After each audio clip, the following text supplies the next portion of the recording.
Hello student, कैसे हैं आप सब लोग। आई होप आप सब लोग अच्छे होंगे। आपके अपने YouTube channel home science junction में आपका स्वागत है।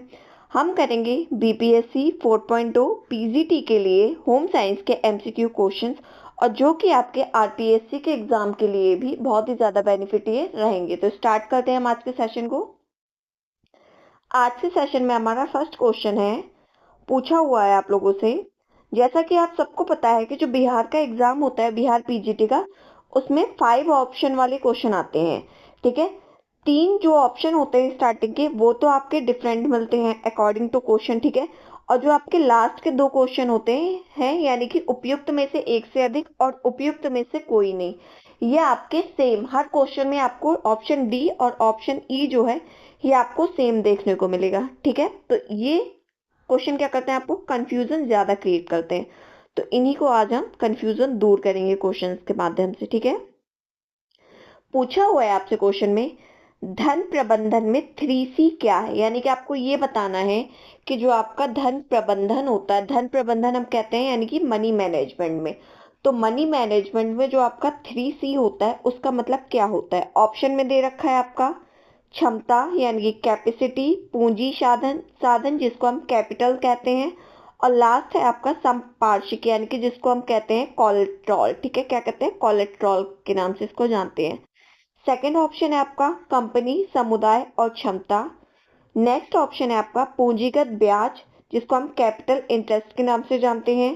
फिर है आपका ग्राहक संतुष्टि और आपका संप्राश्विक जिसको हम कहते हैं आपका कस्टमर सेटिस्फैक्शन और कोलेट्रॉल। ठीक है, डी ऑप्शन है आपका उपयुक्त में से एक से अधिक इसके आंसर हो सकते हैं, एंड लास्ट ऑप्शन है आपका उपयुक्त में से कोई भी नहीं।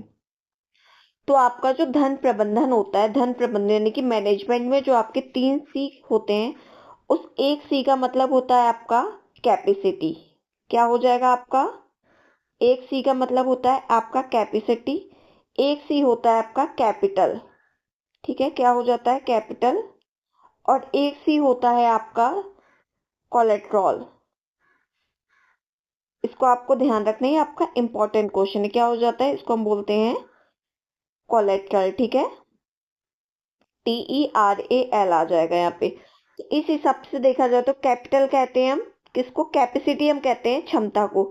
तो 3C का मतलब हो जाएगा आपका क्षमता, पूंजी साधन और संप्राशिक। ठीक है, यानी कि ये तीनों।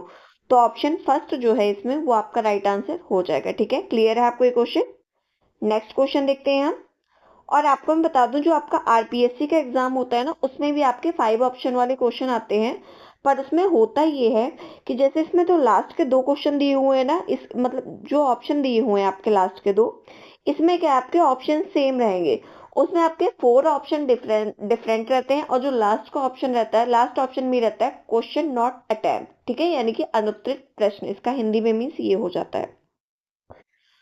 तो आपका डिफरेंस कोई नहीं है, आप लोग दोनों के लिए क्लास देख सकते हैं। आपके लिए बहुत ही ज्यादा बेनिफिट क्लास रहने वाली है। क्वेश्चन में पूछा है आपसे, नवाचार से तात्पर्य डैश को प्रभावी ढंग से और सफलतापूर्वक उपयोग में लाना है। नवाचार होता है आपका इनोवेशन। ठीक है, ऑप्शन में है पढ़ना, नए विचार, आत्मनिराशा, एक से अधिक या कोई नहीं। तो बताइए आप लोग इसका राइट आंसर क्या हो जाएगा। तो आपका जो इनोवेशन होता है, इनोवेशन से तात्पर्य होता है आपके न्यू आइडियाज यानी कि नए विचार। तो ऑप्शन बी जो है वो आपका इसमें राइट आंसर हो जाएगा। अगला क्वेश्चन देखते हैं। नेक्स्ट क्वेश्चन है आपका, बच्चों के विकास में खेल क्यों महत्वपूर्ण होता है।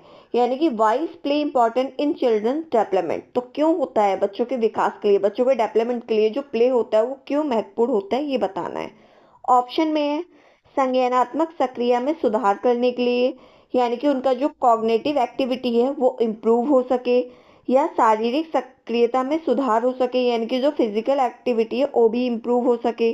अगला है आपका सामाजिक सक्रियता में सुधार हो सके, यानी कि जो सोशल एक्टिविटी है वो भी इम्प्रूव हो सके।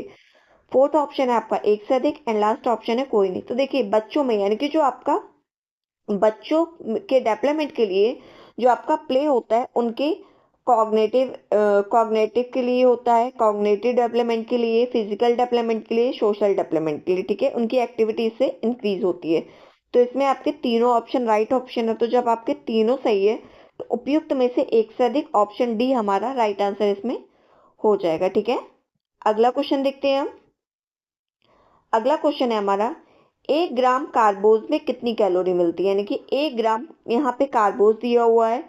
कई जगह आपको क्या दिया होता है, कार्बोहाइड्रेट भी बोला जाता है कार्बोज को, और इसका जो लिखते हैं इसको हम CHO से लिखते हैं। CHO को हम कार्बोज भी कहते हैं, कार्बोहाइड्रेट के नाम से भी इसको जाना जाता है।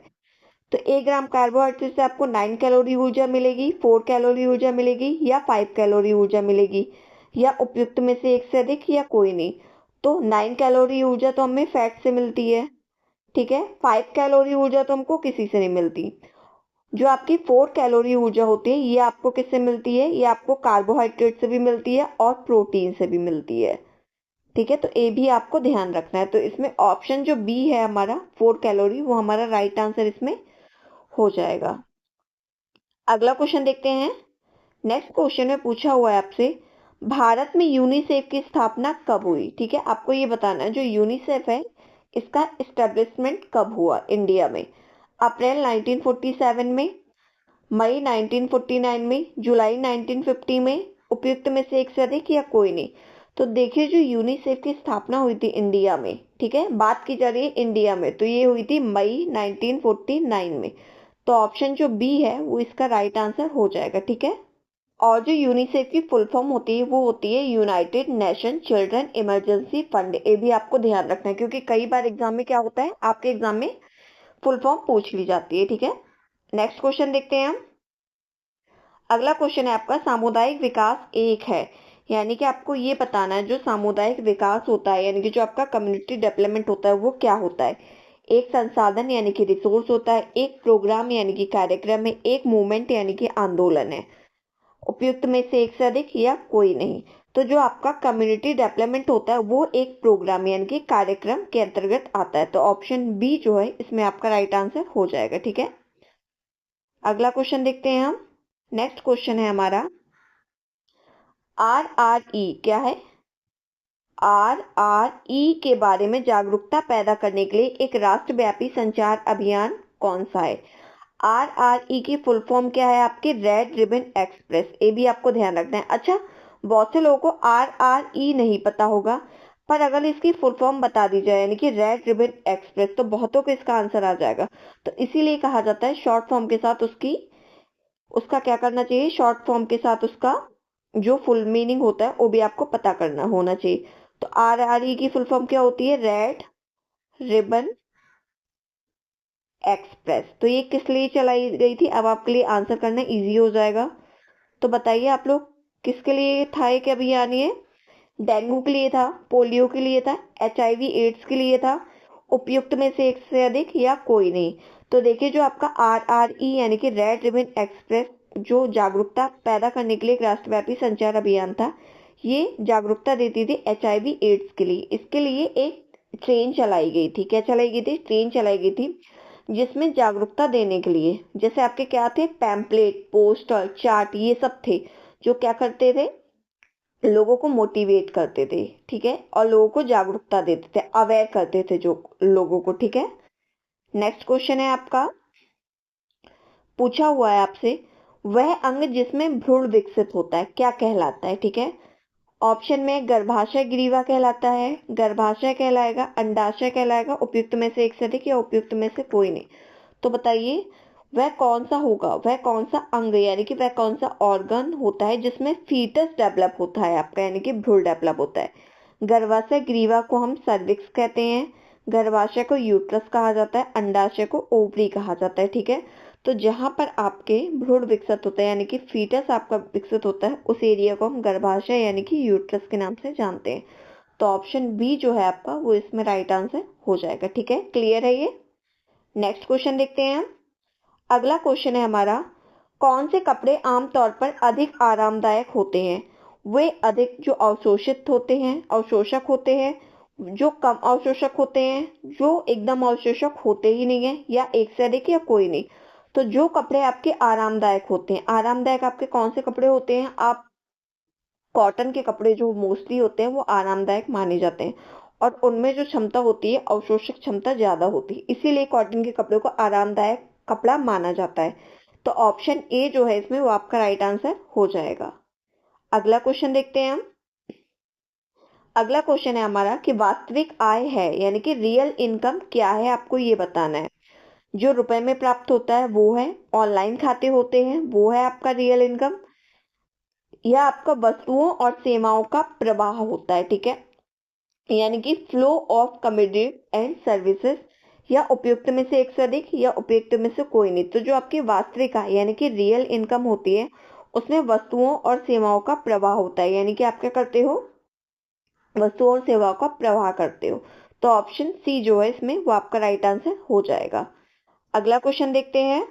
अगला क्वेश्चन है हमारा, भोजन एवं पोषक तत्वों तथा हमारे स्वास्थ्य पर उनकी क्रिया का विज्ञान क्या कहलाता है, आपको ये बताना है। ऑप्शन में गृह विज्ञान कहलाएगा, पोषण कहलाएगा, संतुलित आहार कहलाएगा, उपयुक्त में से एक से अधिक या उपयुक्त में से कोई नहीं। तो भोजन यानी कि आपका क्या हो जाएगा, भोजन, फूड एंड न्यूट्रिशन, जो आपके तत्व होते हैं हमारे स्वास्थ्य पर जो उनका प्रोसेस होता है वो आपका क्या कहलाता है, वो आपका पोषण कहलाता है, ठीक है। क्या कहलाएगा, पोषण यानी कि न्यूट्रिशन कहलाता है। तो option B is the right answer. अगला क्वेश्चन देखते हैं। अगर आपको क्लास अच्छी लग रही हो तो आप वीडियो को लाइक और शेयर जरूर कर दीजिएगा, और ये क्लास आपके अपकमिंग एग्जाम के लिए बहुत ही ज्यादा इंपॉर्टेंट होने वाली है, ठीक है। अगला क्वेश्चन है आपका कि डैश वह साधन है जो विचारों, भावनाओं, नवाचारों, अनुभवों आदि को क्या करता है, प्रसारित करने और साझा करने के लिए संचार के विभिन्न तरीकों का उपयोग करता है। तो कौन सा होगा आपका, विस्तार होता है यानी कि एक्सटेंशन होता है, कंप्यूटर होता है, मीडिया होता है, या एक से अधिक होगा, या उपयुक्त में से कोई नहीं। तो इसका जो राइट आंसर होगा वो क्या हो जाएगा, देखिए, तो मीडिया हो जाएगा। तो ऑप्शन सी यानी कि मीडिया ही वह साधन होता है जो विचारों, भावनाओं, नया नवाचार यानी कि इनोवेशन यानी कि न्यू आइडियाज को, अनुभव को आदि को क्या करता है, प्रसारित करता है और साझा करने में कम्युनिकेशन के विभिन्न तरीकों का क्या करता है, यूज करता है, ठीक है। तो ऑप्शन सी जो है इसमें आपका राइट आंसर हो जाएगा। अगला क्वेश्चन देखते हैं हम। अगला क्वेश्चन है हमारा, निम्नलिखित में से कोलेस्ट्रॉल किसके समृद्ध स्रोत होते हैं। अंडा, सोया तेल, अनाज के, अंडा आइसक्रीम बर्फी के, आइसक्रीम दाल बर्फी के, उपयुक्त में से एक से अधिक या उपयुक्त में से कोई नहीं। तो जो कोलेस्ट्रॉल होता है, तो कोलेस्ट्रॉल आपका रिसोर्स किसका होगा, तो कोलेस्ट्रॉल आपका रिसोर्स होता है आपका अंडा का हो जाएगा, आइसक्रीम का हो जाएगा और आपका बर्फी का हो जाएगा। तो ऑप्शन बी जो है वो आपका राइट आंसर हो जाएगा, ठीक है। नेक्स्ट क्वेश्चन देखते हैं हम।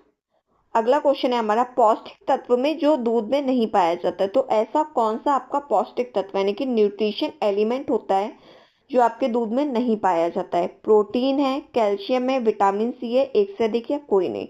तो प्रोटीन तो आपके दूध में पाया जाता है, कैल्शियम भी पाया जाता है, क्या नहीं पाया जाता, तो आपके दूध में विटामिन सी की मात्रा नहीं पाई जाती। और जो आपका आयरन होता है ना, आयरन भी आपके दूध में बहुत कम मात्रा में पाया जाता है। अगर आपको मिल्क में आयरन ऐड करना है तो आप क्या करेंगे, दूध को आप अपनी लोहे की कढ़ाई में उबालेंगे, तो इससे क्या होगा, कुछ मात्रा में आयरन उसमें ऐड हो जाएगा। क्लियर है ये। अगला क्वेश्चन देखते हैं हम। अगला क्वेश्चन है हमारा, कोडेक्स इंडिया स्थित है। तो आपको ये बताना है कि जो आपका कोडेक्स इंडिया है वो कहाँ स्थित है। ऑप्शन में है आपका खाद्य प्रसंस्करण उद्योग मंत्रालय, जिसको हम कहते हैं ministry of food processing industry. Second है आपका स्वास्थ्य एवं परिवार कल्याण मंत्रालय यानी कि ministry of health and family welfare. Third है आपका कृषि एवं सहकारिता विभाग, जिसको हम कहते हैं department of agriculture and corporation. And next है आपका एक से अधिक, एंड लास्ट है आपका कोई नहीं। तो जो आपका कोडेक्स इंडिया स्थित है वो है आपका ministry of food processing and industry यानी कि खाद्य प्रसंस्करण और उद्योग मंत्रालय के अंतर्गत ये आता है। तो ऑप्शन ए जो है इसमें वो आपका क्या हो जाएगा, राइट आंसर हो जाएगा, ठीक है। क्वेश्चन आपको समझ में आ तो रहे हैं ना, और ये आपके मैं बता दूं आपके सारे पीवाईक्यू हैं, और पीवाईक्यू से अच्छा रिवीजन करने के लिए कुछ भी नहीं होता है, तो आप पीवाईक्यू अच्छे से कर लीजिएगा। अगला क्वेश्चन है आपका, एरेक्शन के सिद्धांत की प्रमुख अवधारणा क्या है। अहंकार की पहचान यानी कि स्वयं है, व्यक्तिगत पहचान है, सामाजिक या सांस्कृतिक पहचान है, या एक से अधिक या उपयुक्त में से कोई नहीं। तो जो आपके इरेक्शन के क्या थे, एरिक इरेक्शन की थ्योरी थी, उनके अकॉर्डिंग जो आपके कॉन्सेप्ट थे वो था आपका व्यक्तिगत पहचान यानी कि पर्सनल आइडेंटिटी। ठीक है, तो ऑप्शन बी जो है इसमें वो आपका राइट आंसर इसमें हो जाएगा। अगला क्वेश्चन देखते हैं। नेक्स्ट क्वेश्चन है हमारा, समय प्रबंधन में कार्य वर्ग क्या है, यानी कि टाइम मैनेजमेंट में आपका वर्क कर्व क्या है, आपको ये बताना है। ऑप्शन में है श्रमिक के वजन को मापने का उपकरण होता है, या समय के अनुसार कार्य का पता लगाने के लिए एक उपकरण होगा, या पेन पेंसिल तकनीक होती है, या एक से अधिक होगा, या कोई नहीं। तो जो आपका वर्क कर्व होता, जो आपका टाइम मैनेजमेंट में जो आपका वर्क कर्व है वो होता है आपका समय के अनुसार कार्य का पता लगाने के लिए एक इक्विपमेंट यानी कि एक आपका उपकरण होता है। तो ऑप्शन बी जो है वो आपका इसमें राइट आंसर हो जाएगा। ठीक है, आई होप आपको सारे क्वेश्चन आंसर समझ में आ रहे हो इसमें। अगला क्वेश्चन है आपका, कपड़ा बनाने के लिए सबसे पहले डैश बनाया जाता है। तो आपको ये बताना है कपड़ा बनाने के लिए क्या बनाया जाता है। ठीक है, ऑप्शन में सूत होता है, कपड़ा होता है, धागा होता है, एक से अधिक, या कोई नहीं। ठीक है, तो सूत कहते हैं हम यान को, धागा होता है हमारा थ्रेड, कपड़ा होता है हमारा क्लोथ। ठीक है, तो बताइए आप लोग क्या हो जाएगा इसका आंसर। तो कपड़ा बनाने के लिए सबसे पहले क्वेश्चन को ध्यान से पढ़िएगा, हम कपड़ा यानी कि क्लोथ बनाने की बात कर रहे हैं, धागा नहीं बना रहे हैं। तो कपड़ा बनाने के लिए हम सबसे पहले लेते हैं धागा, धागे से ही क्या बनता है, कपड़ा बनता है हमारा। ठीक है, और धागा किससे बनता है, धागा बनता है हमारा यान से। क्लियर है आपको ये। तो ऑप्शन आपका क्या हो जाएगा, सी ऑप्शन जो है आपका, ये आपका राइट आंसर हो जाएगा।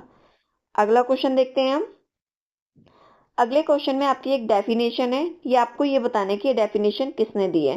डेफिनेशन है आपकी, एक परिवार दो व्यक्तियों से शुरू होता है, विस्तार के चरण में बढ़ता है और फिर दो व्यक्तियों के साथ समाप्त हो जाता है। ये किसने कहा है, बिगलो ने कहा है, डॉक्टर मजुमदार ने कहा है, ग्रोस और कैडल ने कहा है, उपयुक्त में से एक से अधिक, या उपयुक्त में से कोई नहीं।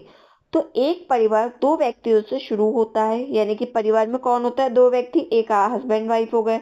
विस्तार के चरण में ये बढ़ता जाता है, यानी कि इनके बच्चे हो जाते हैं, फिर इनके भी बच्चे हो जाते हैं, तो ये क्या होता है, बढ़ता जाता है। फिर दो व्यक्तियों के साथ समाप्त होता है, यानी कि क्या हो जाता है, एंड में यही हस्बैंड वाइफ बचते हैं, इनके बच्चे जॉब के सिलसिले में घर छोड़कर जा चुके होते हैं। तो ये किसने कहा है, तो ये डेफिनेशन जो दी गई है वो दी है डॉक्टर मजूमदार ने। तो option B is the right answer. ठीक है, अगला क्वेश्चन देखते हैं हम। नेक्स्ट क्वेश्चन है हमारा, रंगों का वर्गीकरण कैसे किया जाता है। आपको ये बताना है कि कलर का क्लासिफिकेशन कैसे किया जाएगा। ऑप्शन में है प्राथमिक, माध्यमिक और मध्यवर्ती, यानी कि आपका आ जाएगा primary, secondary and intermediate. Second है प्राथमिक, माध्यमिक और तृतीयक, यानी कि primary, secondary and tertiary. Third है आपका माध्यमिक, मध्यवर्ती और तिमाही, यानी कि सेकेंडरी, इंटरमीडिएट एंड, और आपका क्या आ जाएगा, क्वार्टनरी। ठीक है, एक से अधिक या उपयुक्त में से कोई नहीं। तो इसका जो आपका राइट आंसर हो जाएगा, जो आपका कलर का क्लासिफिकेशन किया जाता है वो तीनों से किया जाता है।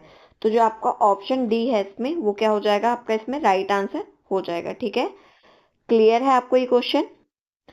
और ये जो क्वेश्चन है आपके इंपॉर्टेंट क्वेश्चन है, ये आपके एग्जाम में 100% आपकी हेल्प करेंगे। ठीक है, नेक्स्ट क्वेश्चन है हमारा, विवाह कानून सुरक्षा के लिए बनाए जाते हैं, यानी कि विवाह कानून सुरक्षा किसके लिए बनाए गए हैं ये बताना है आपको। व्यक्ति की सुरक्षा के लिए, समाज की सुरक्षा के लिए, अंतरजातीय विवाह के लिए, एक से अधिक के लिए, या उपयुक्त में से कोई नहीं। तो जो आपका जो विवाह कानून सुरक्षा यानी कि मैरिज लॉस है ना, वो किसको प्रोटेक्ट यानी कि किससे आपको सुरक्षा देने के लिए बनाए गए। तो इससे व्यक्ति की भी सुरक्षा होती है, आपके समाज की भी सुरक्षा होती है, और आपके अंतरजातीय विवाह यानी कि इंटरकास्ट मैरिज की भी आपकी क्या होती है, सुरक्षा होती है। तो इस हिसाब से जो है आपका ऑप्शन डी जो है वो आपका इसमें राइट आंसर हो जाएगा। ठीक है, अगला क्वेश्चन देखते हैं हम। नेक्स्ट क्वेश्चन है हमारा, निम्नलिखित जैव रासायनिक विधि का उपयोग करके पोषण मूल्यांकन की एक विधि नहीं है। तो क्वेश्चन में नहीं पूछा हुआ है, इस बात का आप ध्यान रखिएगा। तो कौन कौन सी ऐसी है जिसमें जैव रासायनिक विधि का उपयोग करके पोषण मूल्यांकन की एक विधि नहीं होती, यानी कि न्यूट्रिशनल असेसमेंट आपका नहीं होता है। ठीक है, मूत्रीय आयोडीन है, हीमोग्लोबिन का आकलन है, आपका रक्तचाप यानी कि ब्लड प्रेशर है, या एक से अधिक, या उपयुक्त में से कोई नहीं। देखिए आपके इस एग्जाम में जो लास्ट के 2 ऑप्शन होते हैं ना, इस सब में सेम होते हैं, बस ऊपर के 3 ऑप्शन का आपका खेल होता है, ठीक है, कुल मिला के ये। पर एक चीज और है, इन तरह के मतलब जो आपके ऑप्शन होते हैं इनमें कंफ्यूजन भी बहुत ज्यादा क्रिएट होता है, तो आपके सोच समझ के ही आंसर लगाना है। तो इसमें कौन सी आपकी रासायनिक विधि नहीं होगी? तो जो आपकी रासायनिक विधि नहीं होती, यानी कि जो आपका बायोकेमिकल मेथड नहीं होता है, ये आपका रक्तचाप यानी कि ब्लड प्रेशर हो जाएगा। तो option C is the right answer. बल्कि आपकी मूत्र आयोडीन और हीमोग्लोबिन का आकलन, ये आपका दोनों कौन सा होता है? बायोकेमिकल मेथड के अंतर्गत ये आ जाता है, ठीक है। अगला क्वेश्चन देखते हैं हम। नेक्स्ट क्वेश्चन है हमारा, मध्याह्न भोजन कार्यक्रम कब लागू किया गया? यानी कि आपका जो मिड डे मील प्रोग्राम था ये कब लागू किया गया? 1955 में, 1997 में, 1993 में, एक से अधिक या कोई नहीं? तो जो आपका मिड डे मील का जो प्रोग्राम था इसको लागू किया था आपका 1995 में। तो option A is the right answer, ठीक है। नेक्स्ट क्वेश्चन देखते हैं हम। अगला क्वेश्चन है हमारा, रंगने की उम्र क्या है? रंगना नहीं है आपका, रेंगना है। क्या है आपका? रेंगने की उम्र क्या होती है? रेंगने को हम कहते हैं क्रीपिंग एज, ठीक है। तो क्रीपिंग एज कौन सी एज होती है ये बताना है आपको। 6 महीने से 1 साल तक की होती है, 3 महीने से 2 साल तक की होती है, 1 महीने से 6 महीने तक की होती है, एक से अधिक होती है या कोई नहीं? तो जो आपके रेंगने की आयु होती है, उम्र होती है, वो होती है 6 महीने से 1 साल तक, ठीक है। तो option A is the right answer. इसको ध्यान रखिएगा, इसको हम क्रीपिंग एज के नाम से जानते हैं, ठीक है। किस एज से? क्रीपिंग एज के नाम से इसको जाना जाता है। और इसमें ऑप्शन ए जो है वो आपका राइट आंसर हो जाएगा। अगला क्वेश्चन देखते हैं हम। अगला क्वेश्चन है हमारा, उत्तर प्रदेश किसके लिए प्रसिद्ध है? चिकनकारी और ब्रोकेट के लिए, कसीदा और ब्रोकेट के लिए, बंधनी और कसीदा के लिए, एक से अधिक या कोई नहीं? तो जो आपका उत्तर प्रदेश आपको जो प्रसिद्ध है वो है आपका चिकनकारी, जो आपके लखनऊ की फेमस एम्ब्रॉयडरी है आपकी, ठीक है। और आपका ब्रोकेट में आपके शीशे का, जो आप कांच वाले शीशे होते हैं ना, और सोने और चांदी के तारों का यूज किया जाता है। तो ऑप्शन ए जो है इसमें वो आपका राइट आंसर हो जाएगा, ठीक है। क्लियर है ये क्वेश्चन आपको? अगला क्वेश्चन देखते हैं हम। नेक्स्ट क्वेश्चन है हमारा, इनमें से कौन सबसे अधिक काम का बोझ दर्शाता है? कार्य मानक, ठीक है, क्या हो जाएगा, यानी कि वर्क स्टैंडर्ड, पीक लोड, या आपका समय मानक यानी कि टाइम स्टैंडर्ड, या एक से अधिक या कोई नहीं? तो कौन सबसे ज्यादा काम के बोझ को दर्शाता है, यानी कि एक के ऊपर एक काम आता ही जाता है, ठीक है। तो ये होता है आपका पीक लोड कहलाता है। तो पीक लोड आपका वो टाइम पीरियड होता है जिसमें हमें बहुत सारे काम एक साथ करने होते हैं। मोस्टली हमारी इंडियन फैमिली में ये मॉर्निंग का टाइम आपका पीक लोड माना जाता है, क्योंकि इसमें क्या होता है, इस टाइम पे गृहिणी क्या करती है, जो हाउसवाइफ होती है, हस्बैंड का टिफिन लगाती है, उनको ऑफिस जाना होता है, प्लस अपने बच्चों का लंच पैक करती है, ठीक है, झाड़ू पोछा बर्तन सारा काम इसी टाइम पे होता है। तो जो आपका मॉर्निंग का टाइम होता है वो पीक लोड के अंतर्गत आ जाता है मोस्टली इंडियन फैमिली में। और हर फैमिली के अकॉर्डिंग उनका पीक लोड का जो टाइम पीरियड होता है वो अलग अलग हो सकता है, ठीक है। अगला क्वेश्चन देखते हैं। नेक्स्ट क्वेश्चन है हमारा, पूछा हुआ है, रेशम का रेशे का सबसे महत्वपूर्ण गुण क्या होता है? उसका कलर होता है, चमक होती है, या ताकत होती है, या एक से अधिक या कोई नहीं? तो रेशम के रेशे का, यानी कि जो आपके सिल्क के जो फाइबर होते हैं उसका सबसे जो इम्पोर्टेंट गुण होता है, उसका कलर भी होती है, उसके अंदर शाइनिंग भी होती है, उसके अंदर स्ट्रेंथ भी होती है। तो इसमें जो आपका ऑप्शन डी हो जाएगा वो आपका क्या हो जाएगा? राइट आंसर हो जाएगा, ठीक है। क्लियर है आपको ये? नेक्स्ट क्वेश्चन देखते हैं। अगला क्वेश्चन है हमारा कि कैल्शियम के महत्वपूर्ण कार्य क्या हैं, आपको ये बताना है। हड्डी का निर्माण है, रक्त जमावट है, झिल्ली पारगम्यता है, यानी कि आपका क्या है, मेम्ब्रेन पेरमेबिलिटी है, या आपका उपयुक्त में से एक से अधिक या कोई नहीं? तो जो कैल्शियम के महत्वपूर्ण कार्य के अंतर्गत आ जाता है वो आपका हड्डी का निर्माण भी आता है, यानी कि फॉर्मेशन ऑफ बोन, रक्त जमावट का भी आता है यानी कि ब्लड कोगुलेशन, और आपका झिल्ली पारगम्यता भी आती है यानी कि मेम्ब्रेन पेरमेबिलिटी, ठीक है। तो इसके अकॉर्डिंग आपका जो ऑप्शन डी है वो आपका इसमें राइट आंसर आ जाएगा, ठीक है। क्लियर है आपको ये क्वेश्चन? अगला क्वेश्चन देखते हैं। नेक्स्ट क्वेश्चन है हमारा, निम्न सोडियम आहार की अनुशंसा की जाती है, ठीक है। आपको ये बताना है, क्या बताना है, कि लो सोडियम डाइट किस पेशेंट के लिए रिकमेंड की जाती है? लीवर सिरोसिस के लिए, बुखार यानी कि फीवर के लिए, नज़ला के लिए, ठीक है, या एक से अधिक या कोई नहीं। मोस्टली लोगों को नजला नहीं पता होगा, तो नजला जो कहते हैं वो कहते हैं कोल्ड को। किसको कहते हैं? जो आपको कोल्ड हो जाता है ना, सर्दी जुकाम बुखार जो होता है, कोल्ड हो जाता है, तो उसी को कहते हैं हम नजला। ये आपको ध्यान रखना है। तो लो सोडियम डाइट, देखिए जो आपका फीवर कोल्ड होता है तो इसमें आपको सोडियम की जरूरत होती है। फीवर में भी सोडियम, मतलब नॉर्मल सोडियम हम दे सकते हैं, ठीक है। इसमें टिश्यू भी टूटते हैं तो मोस्टली सोडियम की जरूरत होती है। मगर जो आपका लीवर सिरोसिस की डिसीज होती है ना, लीवर सिरोसिस की, इसमें आपके क्या होती है, लो सोडियम डाइट रिकमेंड की जाती है। तो ऑप्शन ए आपका राइट आंसर हो जाएगा। और लीवर सिरोसिस जैसे नाम से ही पता चल रहा है कि ये लीवर की डिसीज होती है, और ये लीवर की आपकी तीसरी अवस्था होती है, यानी कि थर्ड स्टेज होती है, ठीक है। ये भी आपको ध्यान रखनी है। नेक्स्ट क्वेश्चन देखते हैं हम। अगला क्वेश्चन है हमारा, पूंजी निवेश पर प्राप्त रिटर्न क्या कहलाएगा, यानी कि रिटर्न ऑफ इन्वेस्टमेंट आपका क्या कहलाएगा, आपको ये बताना है, ठीक है। आय कहलाएगा, यानी कि इनकम कहलाएगा, व्यय कहलाएगा, या ब्याज कहलाएगा, या एक से अधिक, या कोई नहीं। तो देखिए ये आपके सारी पीवाईक्यू है, मैं आपको पहले ही बता चुकी हूँ। तो जो आपका रिटर्न ऑफ जो इन्वेस्टमेंट है, कायदे से इसका जो आप गूगल पे भी सर्च करोगे, किसी पे भी सर्च करोगे, तो इसका जो आपका रिटर्न ऑफ इन्वेस्टमेंट होता है, यानी कि पूंजी निवेश पर प्राप्त रिटर्न, वो ROI होता है। क्या होता है? ROI होता है। तो इसका आंसर होगा उपयुक्त में से एक से अधिक। पर जो आयोग के अकॉर्डिंग इसका आंसर माना गया है, वो माना गया है एक से अधिक। तो मैं आपको साथ साथ आयोग वाला आंसर भी बताते चल रही हूँ, ठीक है।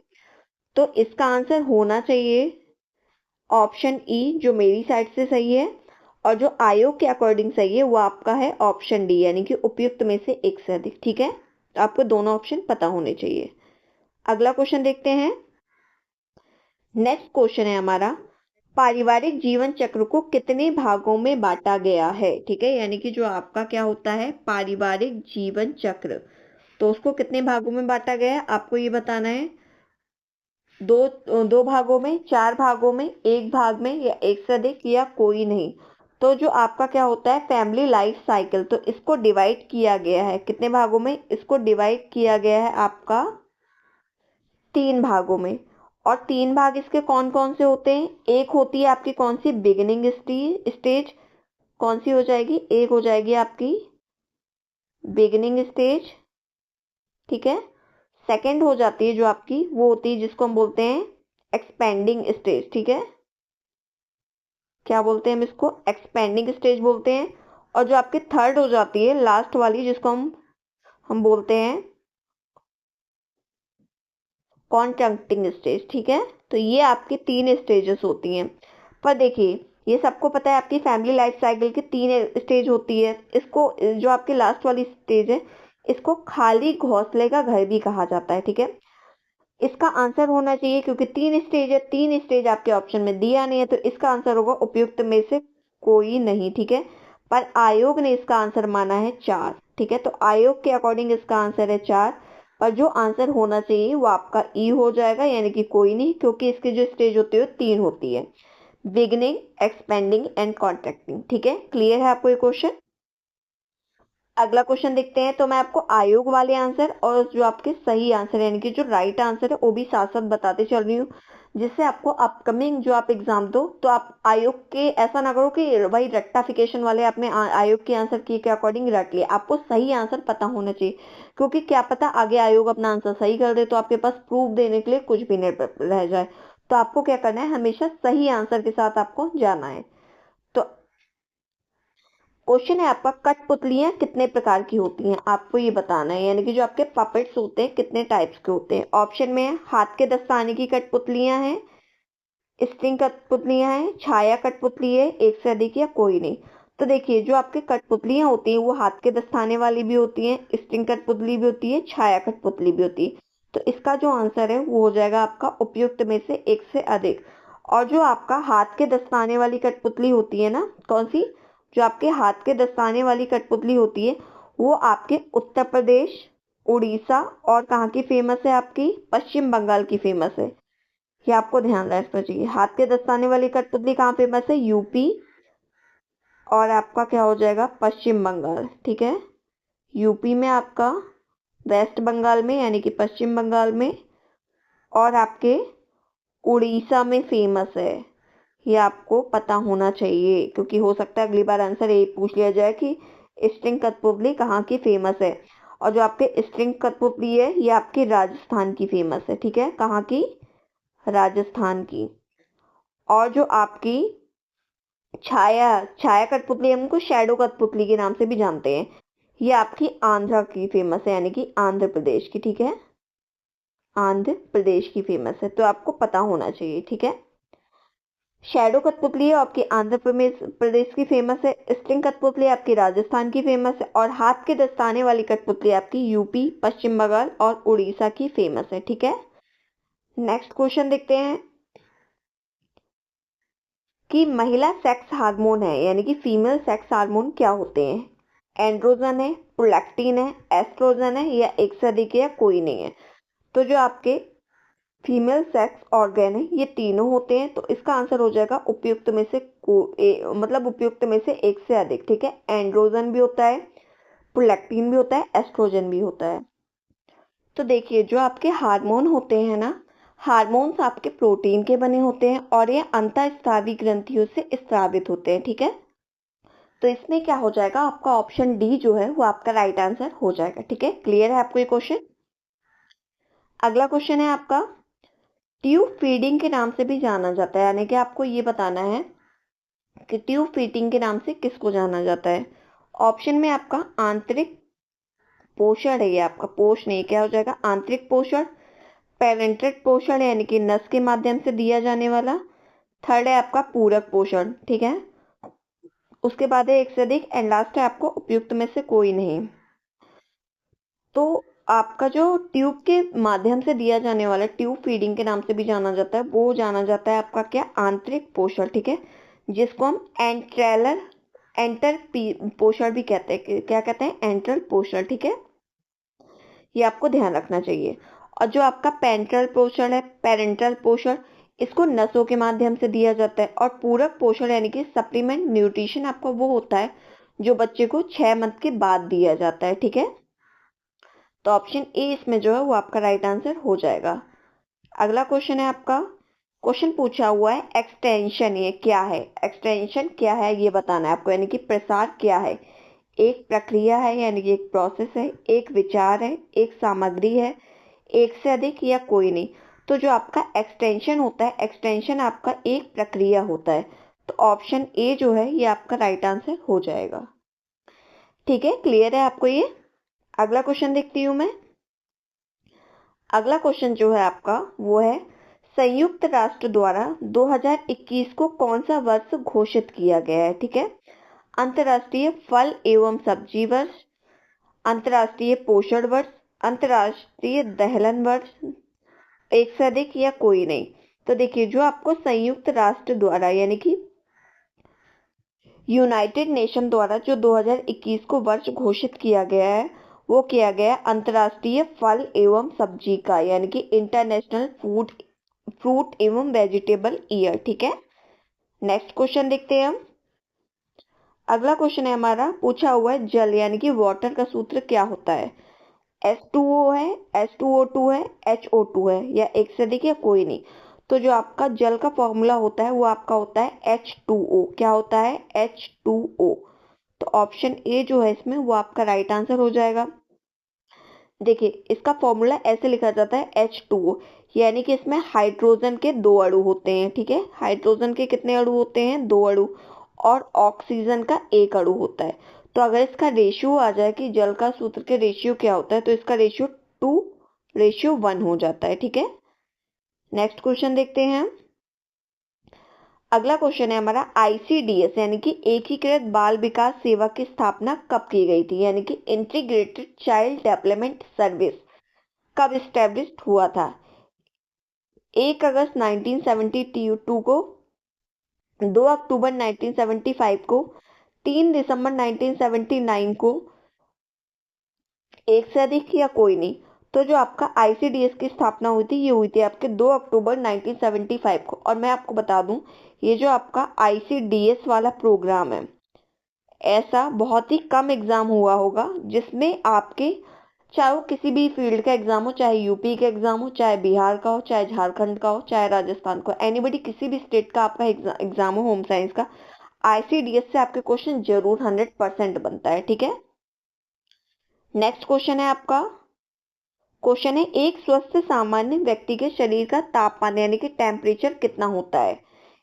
98.2 डिग्री फ़ारेनहाइट, 98.6 फ़ारेनहाइट, 99.4 फ़ारेनहाइट, एक से अधिक या कोई नहीं।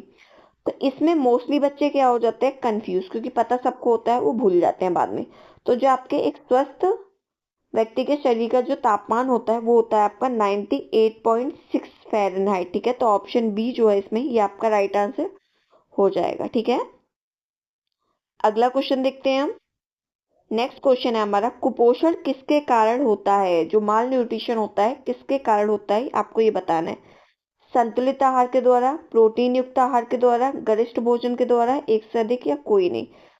तो संतुलित आहार के द्वारा तो कुपोषण नहीं होता है, ना ही प्रोटीन युक्त आहार के द्वारा होता है, ना ही आपका गरिष्ठ भोजन के द्वारा होता है। जब ये तीनों नहीं है तो एक से अधिक आंसर भी नहीं बनेगा। तो आपका ऑप्शन ई हो जाएगा इसमें राइट आंसर, यानी कि कोई नहीं।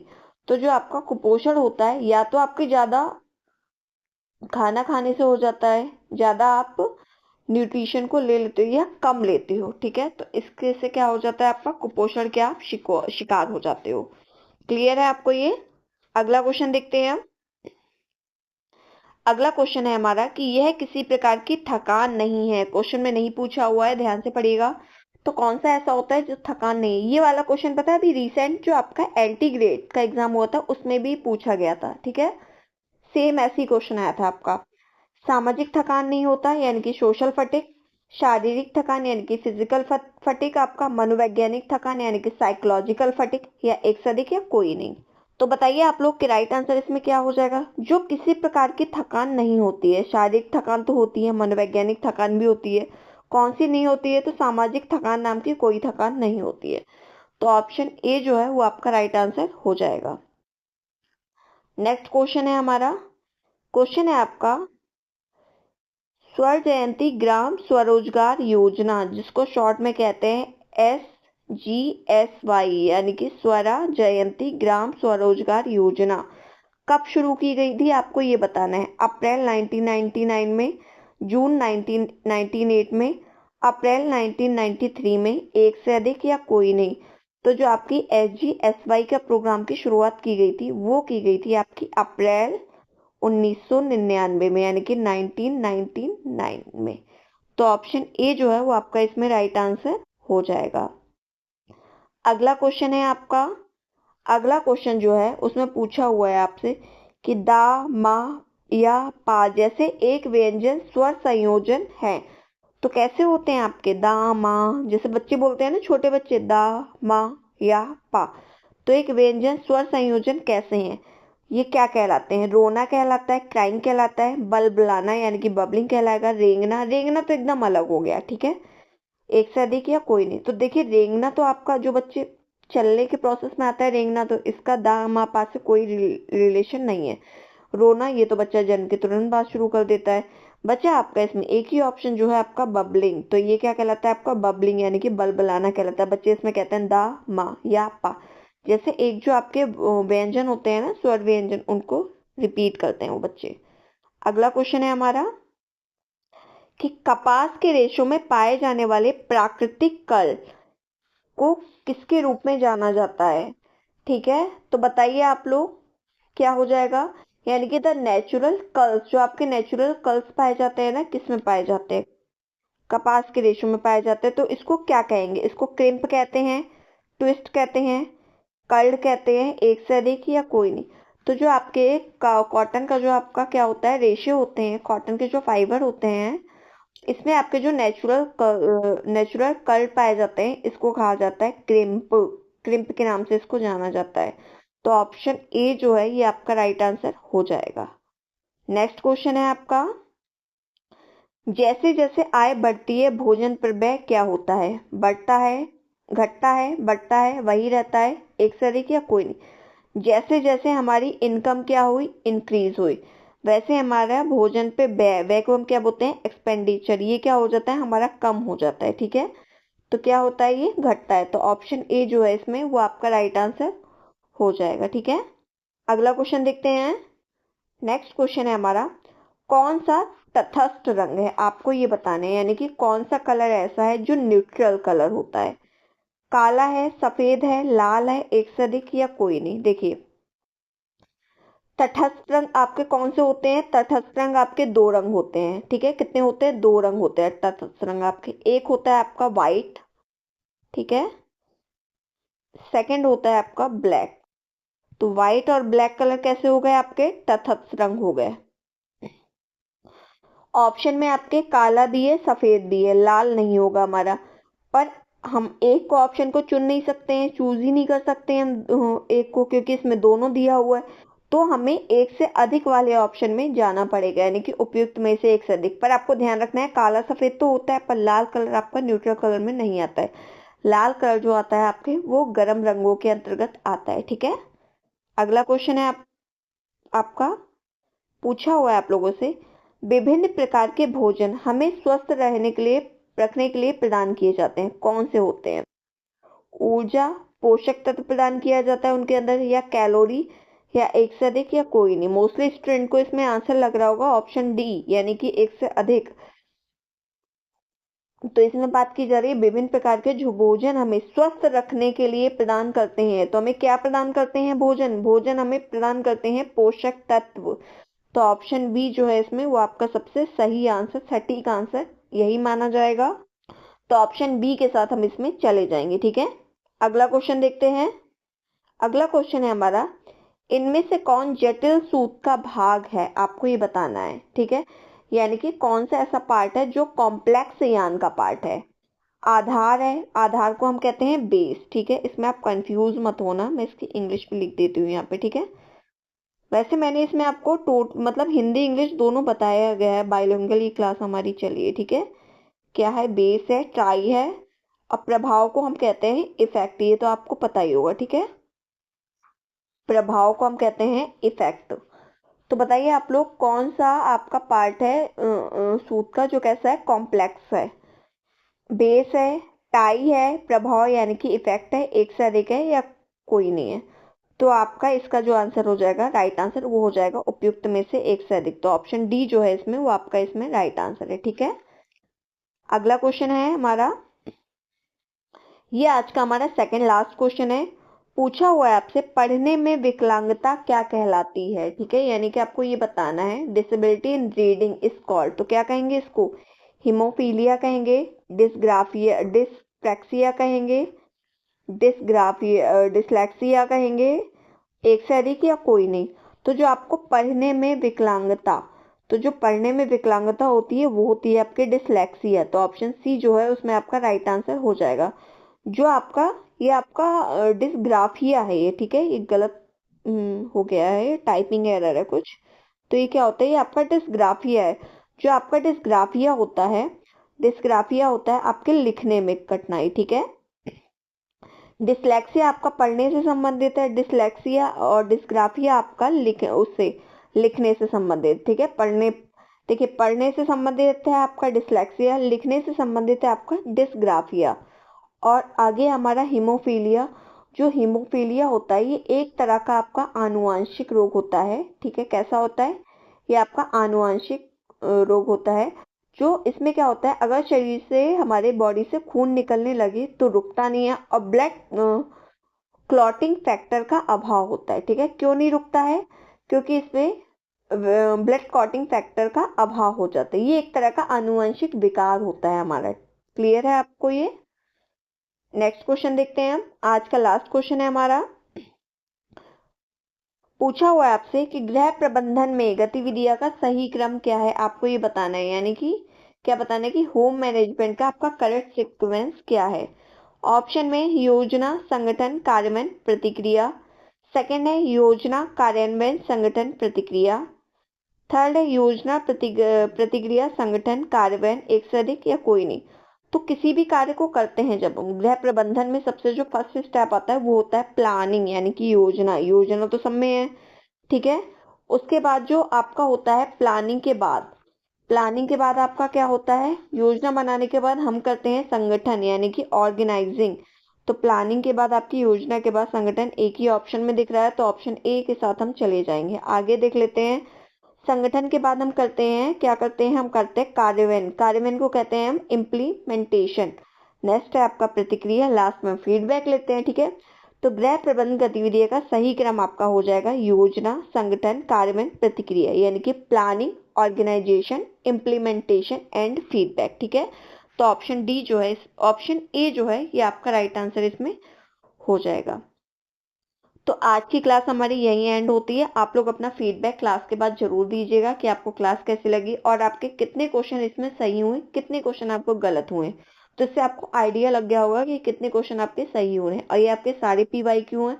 ये आपके चाहे यूपी का एग्जाम हो, चाहे आपका RPSC का एग्जाम हो, चाहे आपका BPSC का एग्जाम हो, हर एग्जाम के लिए, एनीबॉडी कोई भी आपका होम साइंस से रिलेटेड एग्जाम हो, सभी के लिए बेनिफिट क्लास ही रहने वाली है। ठीक है, तो अगर आपको क्लास अच्छी लगी हो तो वीडियो को लाइक या शेयर कर दीजिएगा और चैनल को जरूर सब्सक्राइब कर लीजिएगा, जिससे आपको टाइम टू टाइम क्लास की नोटिफिकेशन मिलती रहे। Thank you so much.